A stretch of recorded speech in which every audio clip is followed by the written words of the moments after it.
Hello everybody, good morning and welcome to the United Stand. Merry Christmas! I feel in a great mood this morning. I feel absolutely fantastic. Erik Ten Hag has come out after the match last night and demanded that Manchester United buy a striker. We'll be talking about that. Fabrizio Romano has linked us to us, so quite a few bits to talk about what Erik Ten Hag said after the game. Obviously, we've got quite a lot of England players coming back now because they're out of the tournament. So lots to get involved in. I mean, look, you know what? If you're gutted about England going out the World Cup, I thought I would be. I actually feel like I feel liberated. I thought I would be more bothered than I am. I actually feel really good. It reminds me of like, I don't know whether you've been in this position, but years and years ago, I used to go out with this girl, and I didn't really want to go out with her anymore, and I didn't really know how to end it. So I just ended up being a bit moody for a couple of weeks, and then she dumped me, and I had to pretend that, I can't believe you're breaking up with me, and then I was like straight down the pub. Drinks are on me. Get in. Who wants a game of pool? Get Oasis on. I'm back on the market. And that's how I feel this morning. I feel absolutely fantastic. I couldn't give a shit that England are out of the World Cup at all.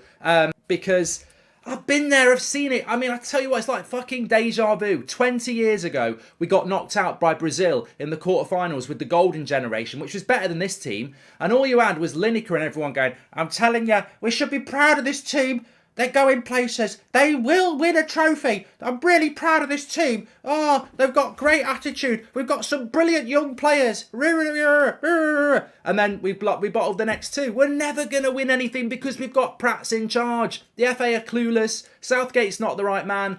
And I tell you what, as a United fan, I could be furious this morning that with 10 minutes to go, he doesn't bring on our best player, Rashford. He brings Raheem Sterling on, who's not trained all week. He should be sacked for that. And people are waking up going, I love Southgate, he's so great, I love him, he's a great guy. He's fucking brought a player on with 10 minutes to go who's been off all week, back in England because of his house being burgled. You know, traumatic. Rashford's been at the tournament all tournament, your best player, you bring fucking Raheem Sterling on. Twat, get rid of him. But look, I'm not bothered, I'm in a good mood. Let's get on to United. So, Erik Ten Hag, after the game yesterday, we did a watch along. We had to go quickly over to England. But look, the tour, he spoke about the tour. But the big thing that Erik Ten Hag has said on this Spanish tour, and this is right from his mouth, and it's a public demand to sign players, is this.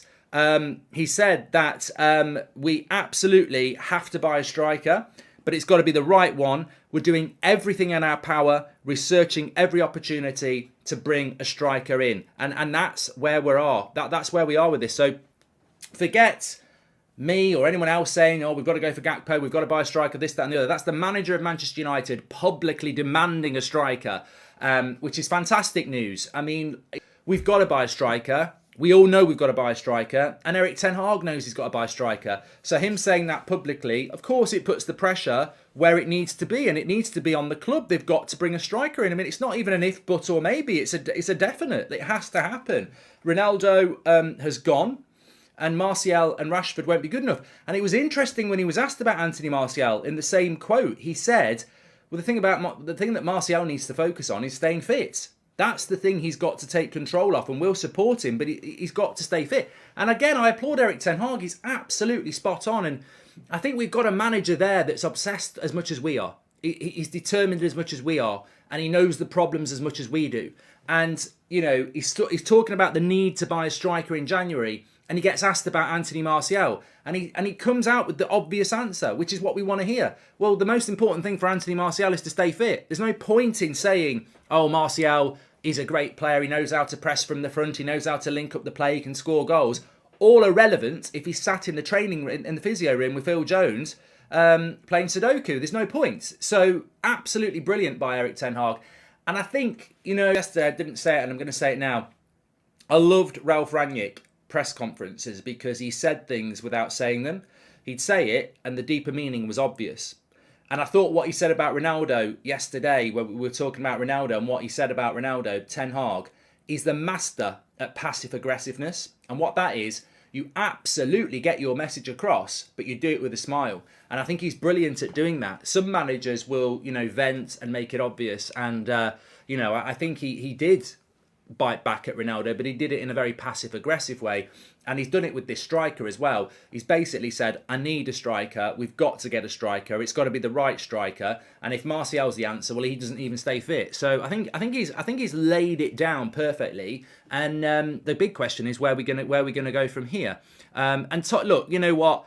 I do feel liberated this morning as well, because I feel like this World Cup that I've almost been force-fed. This World Cup, you've got to like it. It's the best World Cup ever. Chuck money at it. This is a great World Cup. It's amazing. It's amazing. And I've never. I know a lot of you have enjoyed it, and I respect that. And you know, I found it very weird. All I've wanted, and I make no apologies. It's not about the human rights. It's not about the politics. It's not about the greed. It's not about the corruption. If I'm absolutely honest, it's about the fact I just cannot stand the fact that we've got a World Cup in November and December.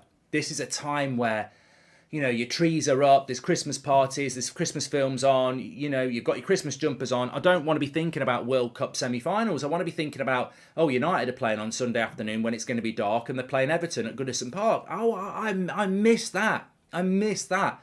And I want it back. I want it back. And I can't, you know, Burnley in the Carabao Cup sounds shit. But the week before Christmas, Burnley in the Carabao Cup sounds absolutely superb. I'm so excited. I cannot wait. Way more than I can give a shit about France playing Morocco. You know, Burnley against Man United at Old Trafford the week before Christmas. Dark, the lights, bring it on. Merry Christmas. I just can't wait. You can't help who you are. You can't help who you are. And some people are going, you're weird. But I'm like, no, I cannot wait for that. I cannot wait for bloody Burnley Malps. I can't. I've missed it so much. And look, as soon as United come back and start losing, we'll all be moaning again. But you know, I think with England last night, I realised I'd love to see them win a World Cup. I'd love to see them win a Euros. But I'm faking it more than I ever have as an England fan. I mean, I am English. I want them to do well, but I don't care anywhere near, not even 50%. I've always said I'd rather United win the Premier League than England win the World Cup. I never would have said that 20 years ago. The older I get, the more disillusioned I become with England, and I'm glad it's over, to be honest. Thanks for all your hard work, Mark. 10 always honest on what he wants, and so I appreciate. Happy to have United back soon, says Daniel Luciano. Thank you very much. Oh, can I just say as well, I've pinned it to the